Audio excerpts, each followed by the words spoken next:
अस्सलामुअलैकुम रहमतुल्लाहि वबरकातुह। आज मी आहे चिपळूणला आणि माझ्यासोबत आहेत कौसरभाई परकार यांचा ताल्लुक कालुस्त्याशी आहे। यांची स्वतःची शॉप आहे माशाल्लाह, हार्डवेअरची हर चीज त्यांच्या शॉपवर मिळतं।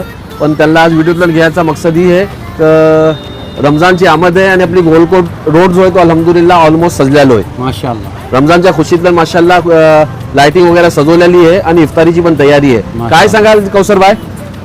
माशाल्लाह आता गोलकोट रोडला मोठ बेस सगळ्या वतीने ह्या लोकांनी सगळ्या तऱ्हांनी बेसोनं इंतजाम केलेलो आहे आणि आता माशाल्लाह खाया पियाच्या वस्तू सगळ्या पुऱ्या गोलकोट रोडला इतके लागलेल्या आहेत। मला मुंब्रा आणि माशाल्लाह भेंडी बाजारचं याद येतं माशाल्लाह, इतका माशाल्लाह। बेहतरीन आपला गोलकोट रोड आहे अल्हम्दुलिल्लाह। माशाल्लाह। अल्लाह गोलकोट रोडला एकदम आबाद शादो आबाद आमीन, आमीन, आमीन। मोठ माशाल्लाह रौनक आहे आणि सांची तर मोठ रौनक आहे जेव्हा ती लाईट वगैरे हे होतं।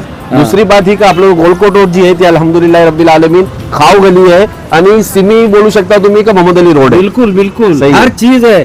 इसाबाईचा तुम्ही रेस्टॉरंटला जात होतं तुम्हाला काय हर चीज तुम्हाला जो मुंबई मिळते भेंडी बाजारला अल्हम्दुलिल्लाह तो तुम्हाला इसाबाईच्या तर मिळेल बेस जायको माशाल्लाह। हो इसाबाईच्या तर एकशे एक टिक्का कबाब, त्यानंतर सीख कबाब, त्यानंतर मलाई कबाब जी माशाल्लाह। आमच्या बाजूला पण होतं आहे त्यांचा अल्हम्दुलिल्लाह बहुत सारी दुकान आहात तीच आता आम्ही तुला दाखवायची कोशिश करत आहोत। आता मी आणि आबिद भाई अशी इंशाल्लाह सुरुवात करत आहोत। काय काय दुकानं सजलेली आहेत ती दुकानं दाखवायची कोशिश करत आहोत। या व्हिडिओला जरूर तुम्ही प्यार द्या, लाईक करा आणि बेस कमेंट करा इंशाल्लाह। तुमचा पण शुक्रिया बाईट दिला त्याबद्दल जजाकल्लाह।